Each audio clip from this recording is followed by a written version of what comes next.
opposition ranks. The 11th Parliament stands as a mirror of Uganda's political realignment, where accountability, loyalty and ambition collide. And try and live up to.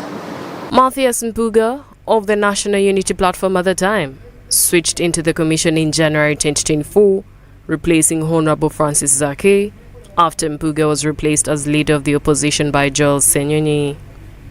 In January 2024, the NRM party redesignated its 3 existing backbench commissioners to serve for the remainder of the 11th Parliament, including Honorable Solomon Silwan, Honorable Esther Foyuchan, and Honorable Prosim Babazi Akampurira.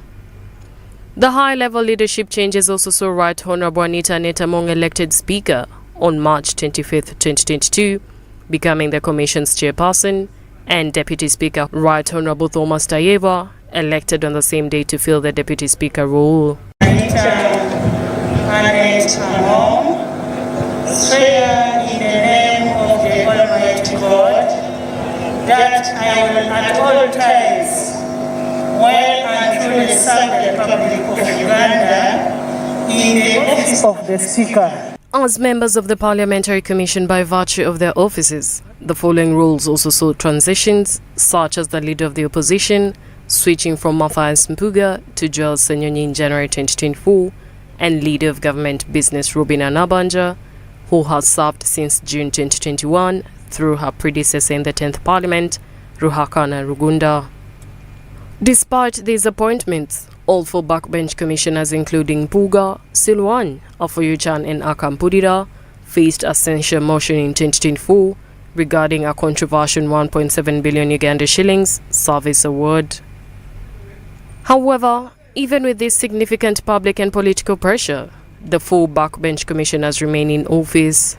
Speaker Anita Netamong formally declined to process the motion in August 2024, citing a High Court ruling that declared the 1.7 billion service award lawful because it was part of the national budget. The Deputy Speaker, Thomas Tayeva, clarified that under the principle of res judicata, Parliament was legally barred from debating the same issue. To prevent similar service award controversies in the future, Parliament amended its rules of procedure in February 2025, deciding that the 4 backbenchers would be elected by the full House to ensure greater accountability to all MPs. As you might be aware, Right Honourable Speaker, I'm a lead petitioner of 186 members of this House, your House, who appended their signatures for the motion. Similarly, with the switch of the commissioners, we also saw a significant number of members of Parliament officially switch political parties or allegiances, primarily shifting from opposition parties to the ruling National Resistance Movement or the newly formed Democratic Front. Speaker Anita Netamong confirmed in June 2025 that 8 MPs had officially changed their political affiliations, a move allowed under Article 38 of the Constitution, which permits such changes within the final 12 months before a general election. The defections are largely driven by internal conflicts within opposition parties and a strategic realignment ahead of 2026 general election. The National Unity Platform saw 4 members move to the Democratic Front, including Mathias Mpuuga of Nyendo Mukungwe, Dr. Abed Bwanika of Chimanya Kabonera, Michael Kakemba of Entebbe Municipality, and Juliet Kakande Nakabuye, the Masaka City Woman MP. From the National Unity Platform to NRM, saw the Bukoto South MP, Twaha Kagabo.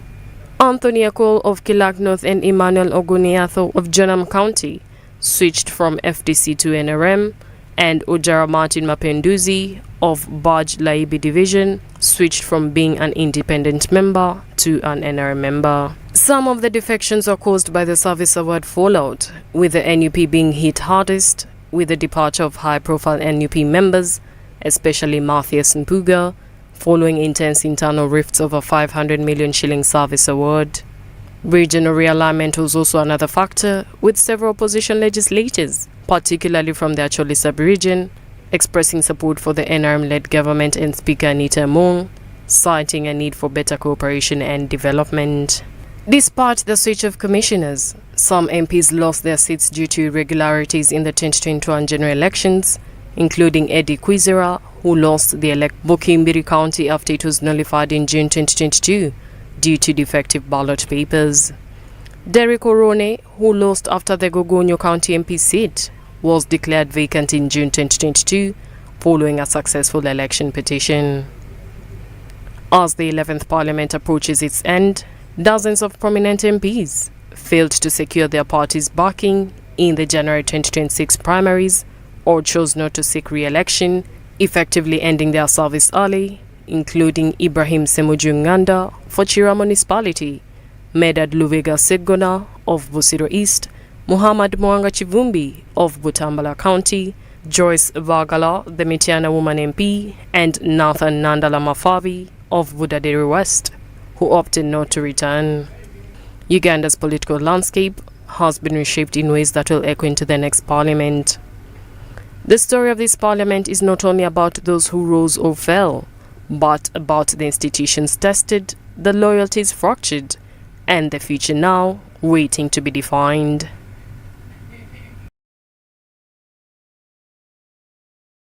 And moving on, President Yoweri Museveni has praised the security forces for their role in the 2026 general elections, saying they did a robust job in maintaining peace. Now, the president made these remarks during the celebrations of the 45th Tarehe Sita in Kabale district. We have the report.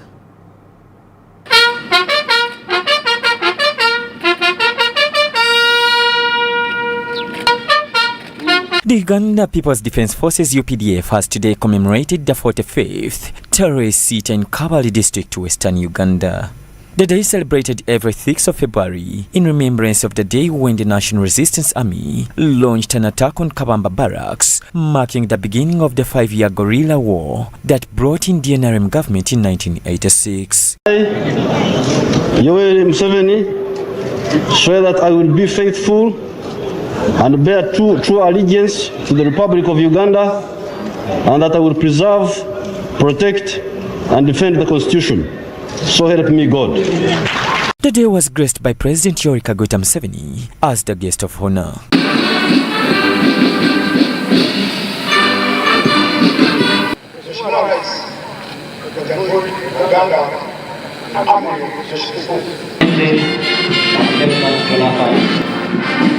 The parade participants are from the Uganda.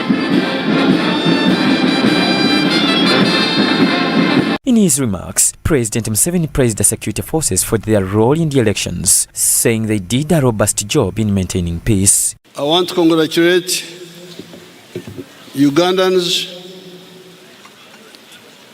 and the freedom fighters and their descendants on this 45th anniversary of Tarehe Sita. Congratulations. I want to salute the UPDF and the other security forces for their robust security they gave during the recent elections. They did a very good job. The president also awarded General Muhoozi Kainerugaba a medal for leading anti-Al-Shabaab operations and commanding missions in DRC Congo, South Sudan and Somalia. As the Commander Land Forces, he has executed with diligence and professionalism. He previously commanded operations against Al-Shabaab up to 2022, overseeing force readiness and combat effectiveness in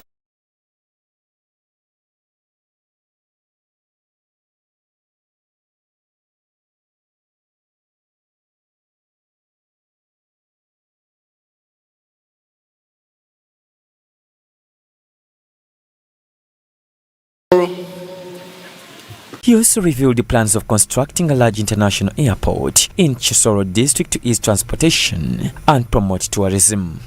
So we are improving the infrastructure. We are building what we call the tourism roads, tarmacking them to link these areas very easily for travel. But we're also going to expand Chisoro Airport We're going to expand it. And we are going to build a big new airport somewhere here in Nzei's land. Where is Nzei's land? The Chief of Defense Forces, General Muhoozi Kainerugaba, congratulated President Yoweri Museveni on winning the 2026 general elections and described the polls as the most peaceful in Uganda's history. Your Excellency and distinguished guests, on this occasion of Tarehe Sita, I wish to specifically highlight 3 issues for the people gathered here and the country at large. These are the overall security situation in the country, the ongoing UPDF operational engagements, and the welfare of the defense forces. On the matter of the security of the country, the entire country is peaceful from north to south, east to west. The CDF expressed optimism about national development and pledged continued support for efforts to move Uganda towards upper middle income status. This year's Tarehe Sita is aptly titled Defending the Gains of the Revolution and Honoring the Sacrifices of the Freedom Fighters. A call for national unity, peace, and socio-economic transformation. National unity, peace, and socio-economic transformation, among others, are ideals that have from the beginning informed and propelled the revolution. The firm foundation upon which the country is anchored today was made possible because of the sacrifices of our people and our predecessors, including those in the Chigezi sub-region. The Tarehe Sita celebrations were attended by ministers, members of parliament, senior UPDF officers, and local leaders, among others. John Baptista Humza, Church of Uganda, Family TV News at 8.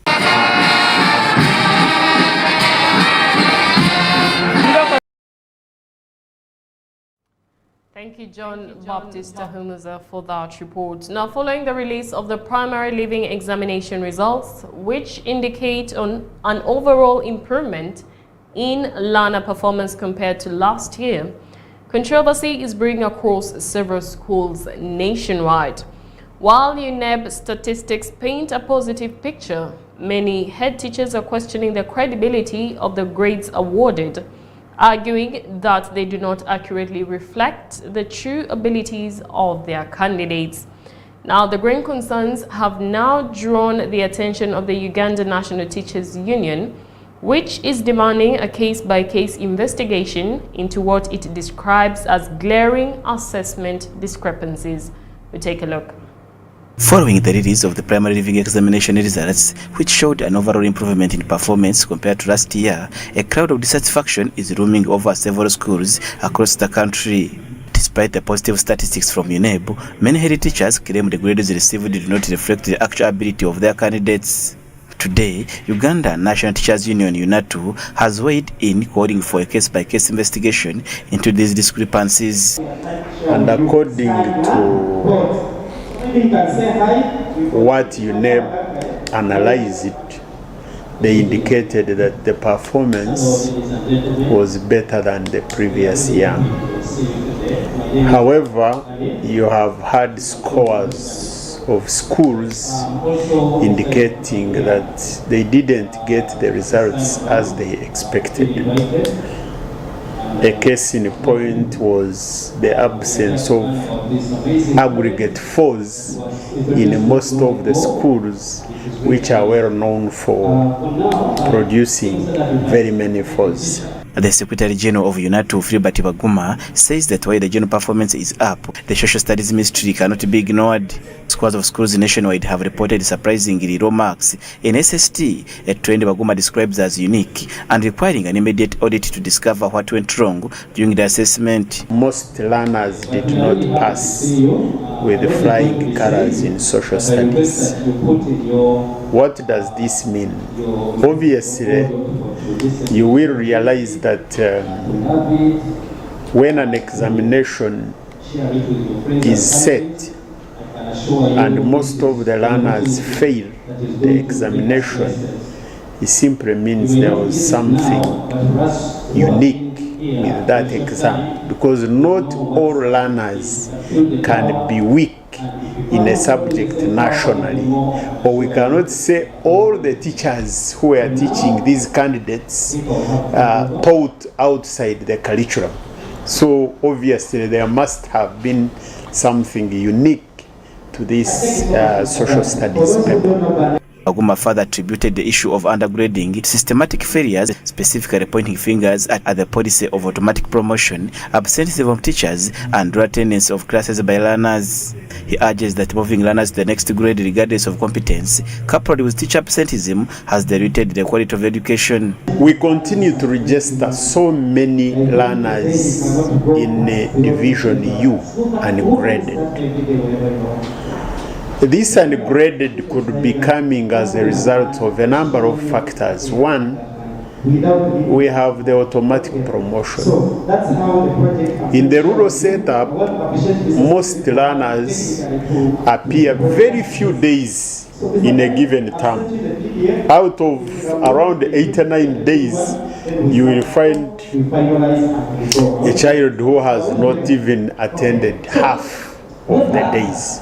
Notably, Baguma challenged the bias that only urban schools should excel, insisting that with proper teaching, a rural student can outshine their city counterparts. That thinking is wrong.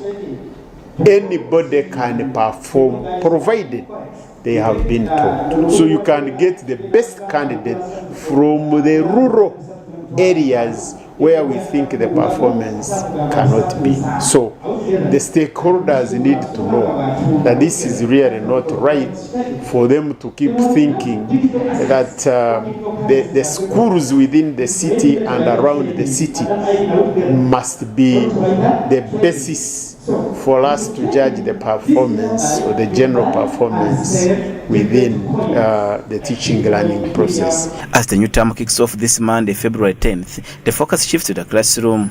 Baguma has sent a stern message to 3 key groups: to parents to ensure that children return to school on day one with all necessary requirements, and to learners to focus on their studies and not waste parents' money.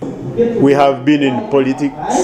Some of the parents and guardians were candidates.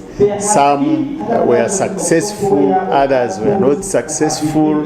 But at the end of the day, we need to know that learners need to be supported to get back to school, because that is the only thing you can give your child, and you are sure you have left investment in your child. We need to do what it takes to make sure we provide for these learners to go back to school. As for the learners need to know that your parents and the guardians get this money they pay to schools the hard way. And therefore, when you reach school, you are supposed to do what you have gone for. On the side of teachers, despite the ongoing frustrations regarding welfare and salary negotiations, UNATU has urged all staff to report to their stations. Now that the politics has ended, we need to go back to the drawing board. So as for now, the teachers are informed that we are going to open the new school term, as we continue as a leadership to follow up the matter to its logical conclusion. And therefore, we need to take note of this. And of course, that's it from that side. Now let us take time and listen in from the Archbishop.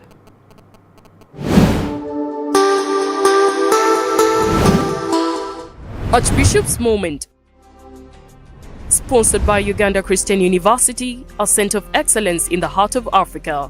Join the UCU experience now. And St. John's Wakiso Secondary School, where faith meets education. Never forget where you belong. Never forget where your team is. Never make a decision of scoring in your own goal. because you are losing and begin supporting the enemy. We shouldn't support the enemy. We should support each other. What come may, whatsoever, that we are our team. Our team is the Church of Uganda team. Let me invite you, whether you have money, whether all the support is gone because of our values. We are not supporting homosexuality. We are ready to keep going. We are ready to go because he who's in us is stronger than he who's in the world. We must defend our congregations.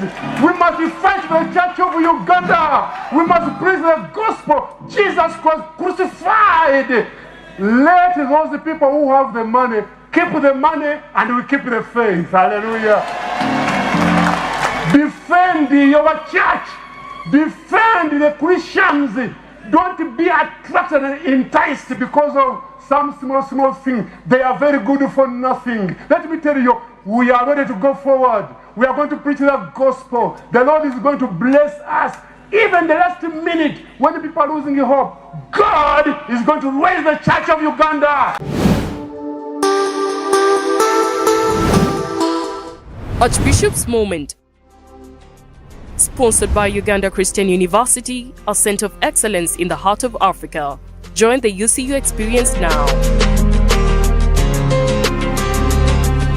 And St. John's Wakiso Secondary School, where faith meets education.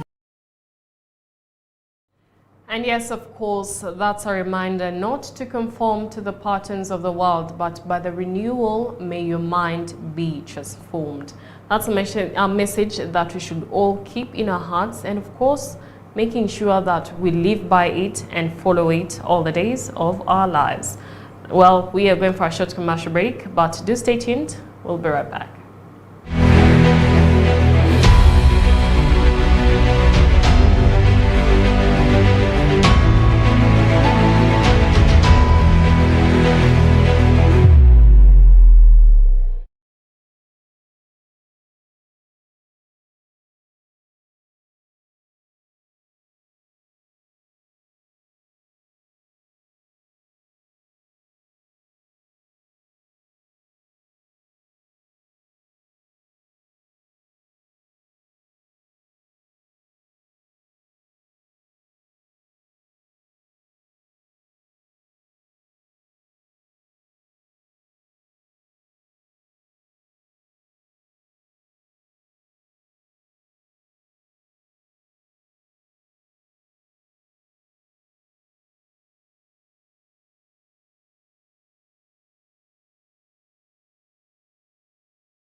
Welcome back. You are still watching News at 8. Now, the Workers' Member of Parliament has been urged to champion the interests of science teachers as education reforms take shape.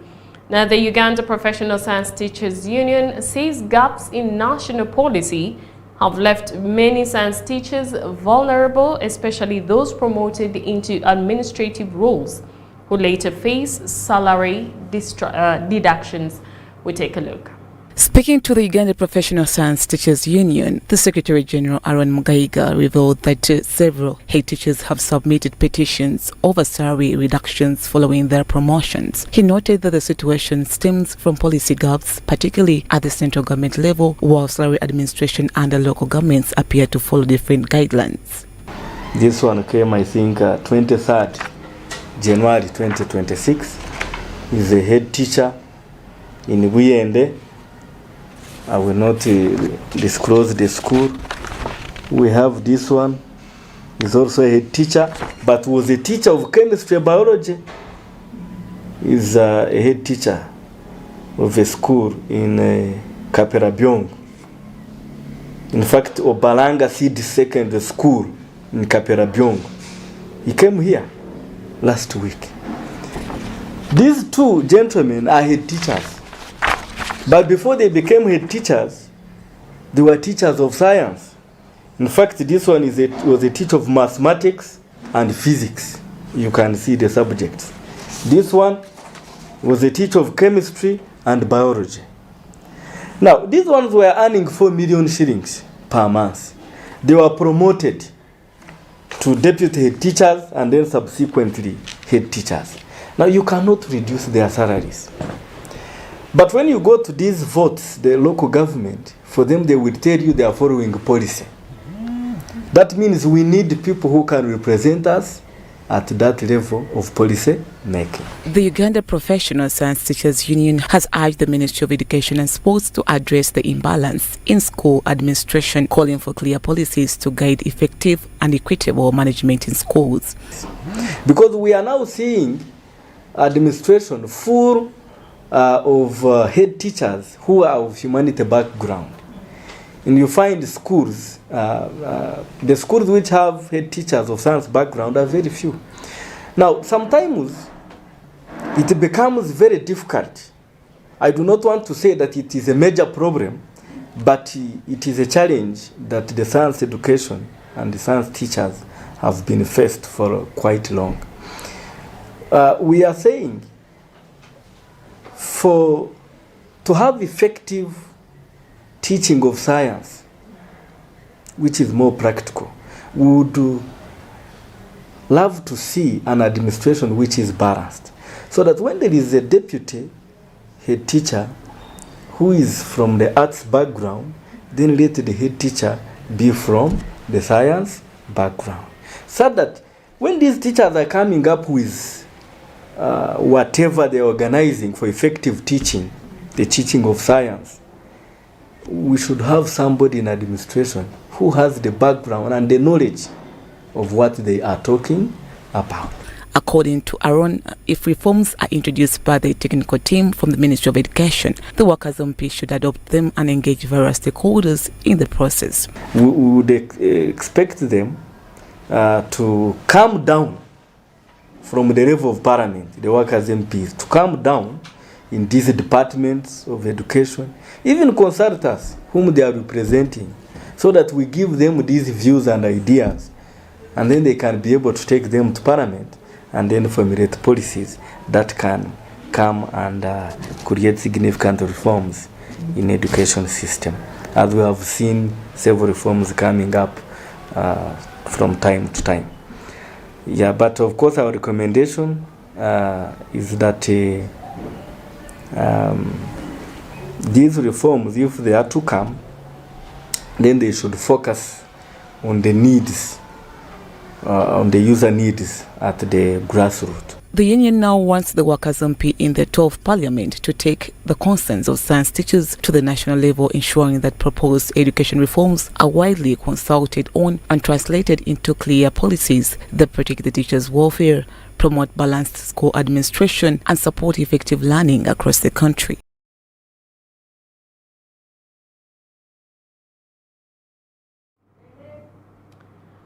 And moving on, Uganda will join the global community in commemorating United Nations Wildlife Day on March 3rd with national celebrations focusing on the conservation of medicinal and aromatic plants. Now, the Minister of State for Tourism, Wildlife and Antiquities, Martin Mugara Bahinduka, outlined activities planned for the day and emphasized the importance of biodiversity to human health and livelihoods. We have more details. Uganda boasts a rich diversity of medicinal and aromatic plants with more than 229 species, mainly from the Fabaceae and Astrorhizis and Amphobaceae families used in traditional health care to treat ailments such as pain, fever and infections. Indigenous species like Ferrulis africano, Xanthrillism and Chalbin remain central to community health care, practices. While announcing Uganda's participation in the World Wildlife Day 2026, Minister Martin Mugara Bahinduka noted that the country ranks among the world's top 10 most biodiverse nations, making conservation a national responsibility. And we've been celebrating this in the previous years. And mainly celebrate the many beautiful and diverse kinds of wildlife, fauna and flora, and raise awareness of the benefits of conservation to humanity.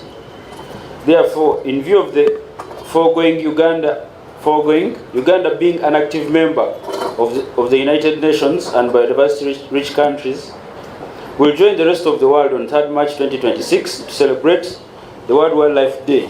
Minister revealed that about 80% of the people in the developing countries rely on plant-based traditional medicine for primary health care, with the global traditional medicine market expected at $60 billion and growing annually. Medical disorders. Medicinal and aromatic plants are vital to global health, cuisines, culture and economies, accounting for around 80% of the people in developing countries depend on plant-based traditional medicine for primary health care. Globally, 60,000 plant species are used for medicinal, nutritional and aromatic purposes, with roughly 500,000 tons traded each year. The traditional medicine market is valued at $60 billion and is growing at 7% annually. However, he warned that nearly 90% of the medicinal plants are harvested from the wild, placing the ecosystem under increasing pressure. He called for stronger regulation, sustainable harvesting, cultivation, and fair market access to protect medicinal plant species, while improving livelihoods, especially for women who play a key role along the value chain. Nearly 90% of these plants are still harvested from the wild, placing severe pressure on ecosystems and threatening long-term availability of these resources. He also highlighted that the tourism sector's performance in 2025, which recorded 1.65 million visitors and generated $1.7 billion in revenue. We had 1.65 million tourists visiting Uganda in 2025. This has never happened in Uganda's history. As Uganda prepares to mark World Wildlife Day on the 3rd March 2026, under the theme Medicinal and Aromatic Plants, Conserving Health, Heritage and Livelihoods, Minister Mugara said the theme reflects the strong link between biodiversity, conservation, health, well-being and sustainable development. As a series of activities have been planned to commemorate the day, aimed at promoting conservation, protecting traditional knowledge, and strengthening community livelihoods through sustainable use of natural resources. In recognizing the role and importance of plants, this year's Wildlife Day theme is medicinal and aromatic plants, conserving health, heritage, and livelihoods. As Uganda joins the world in celebrating World Wildlife Day, the focus on medicinal and aromatic plant highlights the urgent need to protect biodiversity not only for environmental sustainability, but also for public health, cultural heritage, and economic resilience, placing conservation at the heart of national development.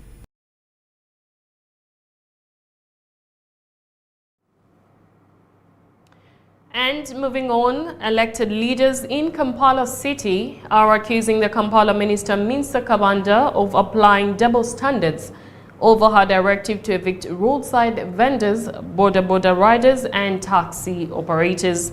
Now the leaders say the order is illegal and premature, coming at a time when KCCA is finalizing a new public transport ordinance meant to regulate city traffic. They insist that vendors should remain on the streets until a clear legal framework and designated working areas are put in place. We have more. The Kampala Minister Minsa Kabanda yesterday gave roadside vendors and illegal tax and border operators a 2-week deadline to vacate their workplaces before being evicted, with the aim of reducing congestion in the city. Effective immediately, Kampala City enters a phase of strict, full and continuous enforcement of all city laws and ordinances. For months, enforcement was moderated to allow peaceful political participation. That window is now closed. The capital city must function.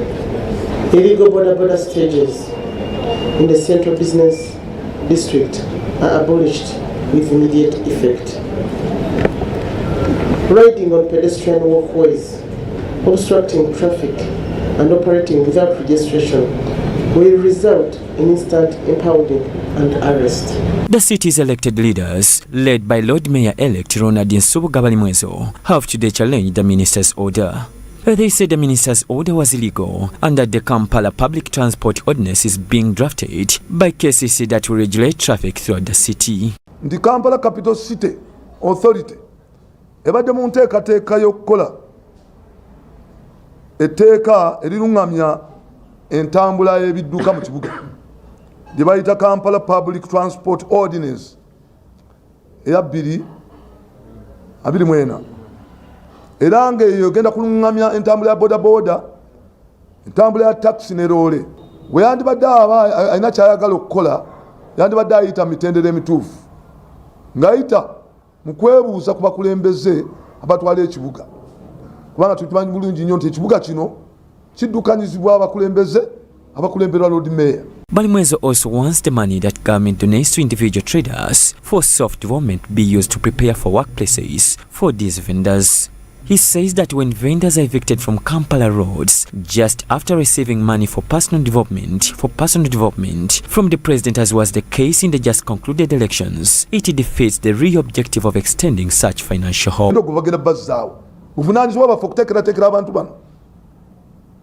Mu kifo ky'okukwata ssente eza PDM n'okwata ssente n'oziwaayo ate oziwadde abantu abatalina we bakolera, b'ogenda okukwata ate osibe mu makomera kubanga tebalina we bakolera. Ronald Balimwezo, the new elected Lord Mayor for Kampala, has urged government to prepare for the roadside vendors before they are evicted from their workplaces. Lwaki ssente zino tezikozesebwa mu kuzimba obutale n'ofuna wogenda okuteeka abantu bano? Bulungi nnyo nti kanso ekulemberwa Lord Mayor Erias Lukwago yaleeta ekiteeso ekyokuba nti baddira streets nnya, kwe kuli Kafumbe Mukasa, kwe kuli Namirembe, kwe kuli Allen Street ne Sebana Street, nti ezo akawungeezi ku saa 11 abatembeeyi bano abakyala abanaku ab'abasirikale abavubuka batalina mirimu nga badda mu butembeeyi. The leaders want these traders be allowed to operate on the streets until such a time when an area is designated by KCCA for their use. The leaders have vowed to ignore the minister's order. Ngira mu tteeka eririwo nesi kujja nti directive ekole nga tewali tteeka lyeyamba okuyingiramu. Ekyo kikafuuwe ndowooza minisita yakikoze oba oluusi mubatamanya na kizibu kiyinza kuvaawo. Era bonna bekikwatako okuva executive director ne baminisita bonna bajja batule mu kanso. Twagala ebintu bitulenga mu mitendera bateekawo amateeka, kubanga bw'oŋŋamba nti nno bakyala b'abapoliisi abali wali ekibuli n'abava wali ensambya be batunda ebinyeebwa, be batunda njugu mu kibuga Kampala, bw'ogamba nti obagobaganyiza ate bagenda kuggyawo emmere, essente ezinaagulira abaana emmere. Ekyo muddeeyo gye mwava Kyannaku nnyo nti omukyala maama w'eggwanga bw'atu baasazeewo. We have since learned that there is a KCCA council meeting scheduled to convene on 24th February, where the issue of the city traffic regulation is on the agenda. John Baptista Humza, Church of Uganda, Family TV News at 8.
And for our international news, Gaza remains engulfed in violence as Israeli strikes continue despite a declared ceasefire, raising doubts about the truce's effectiveness.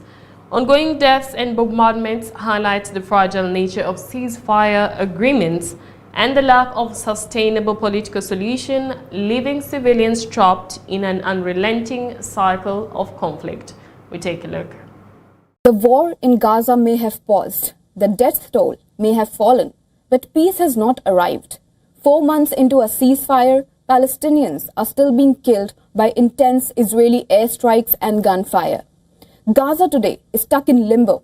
Not a full-scale war, but not a real ceasefire either. We explain the roadblocks preventing this truce from turning into lasting peace, from Hamas disarmament and Israel's withdrawal to the unresolved battle over Gaza's future.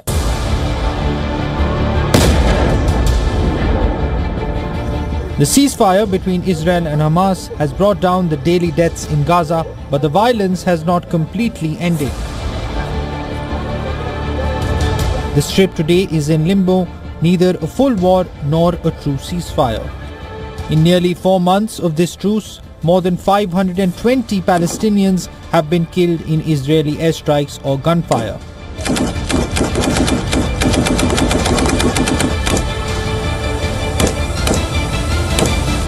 While we were sleeping in our house, the tank shelled us and the shells hit our house. Our sons were martyred. My son was martyred. My brother's son and daughter were martyred. There were children. We have nothing to do with anything. We are peaceful people. That is more than 4 deaths every single day, even during the ceasefire. Around 1,400 have been wounded. Israel too has lost 4 soldiers stationed inside Gaza. Yes, these numbers are far lower than during the war's peak.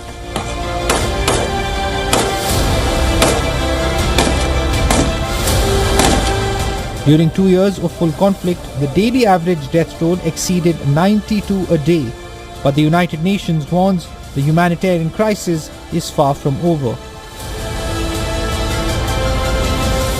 We have lost hope in any reconstruction in the Gaza Strip. No one is about the reconstruction, saying that the administrative committee has started working, and no one is talking about the reconstruction efforts at all. There are 3 major roadblocks. First, the deadlock over Hamas disarmament. Donald Trump's 20-point ceasefire plan requires Hamas to disarm. Israel insists this is non-negotiable. Prime Minister Netanyahu says no second phase without it. Hamas has refused. Palestinian officials argue Netanyahu is using this deadlock to keep the war's door open. Second is Israel's withdrawal from Gaza. The first phase brought only a partial pullback. A full and permanent exit remains unresolved.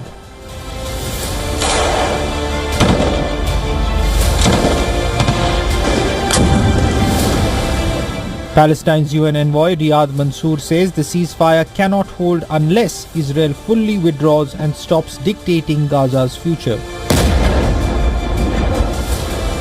Israel, however, cites security concerns and accuses Hamas of violations.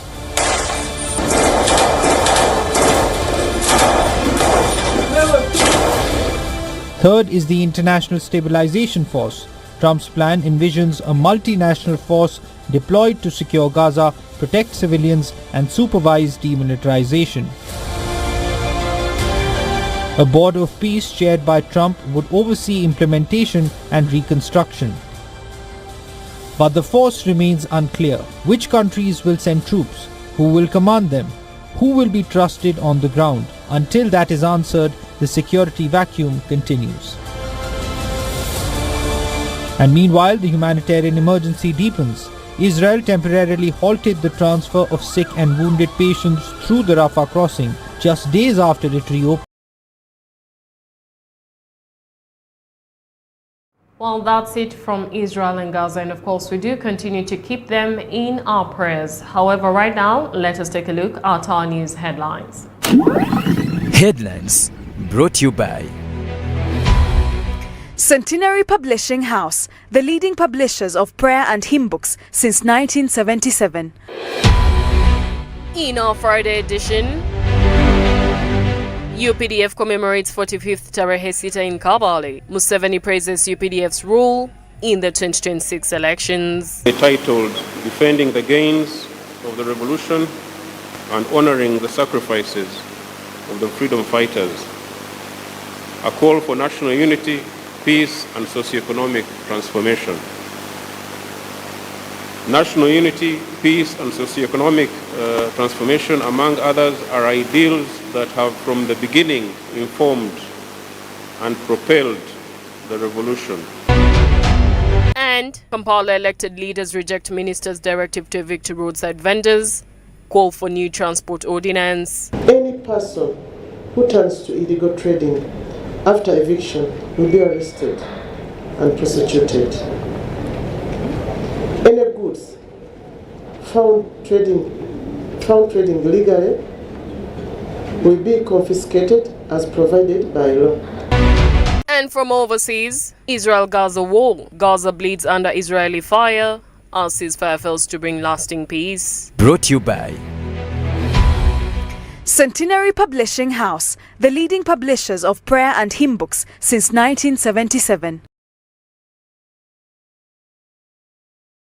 We have for you tonight. We want to say thank you for watching Church of Uganda Family TV News at 8. My name is Hope Nyongereza and I wish you a blessed weekend.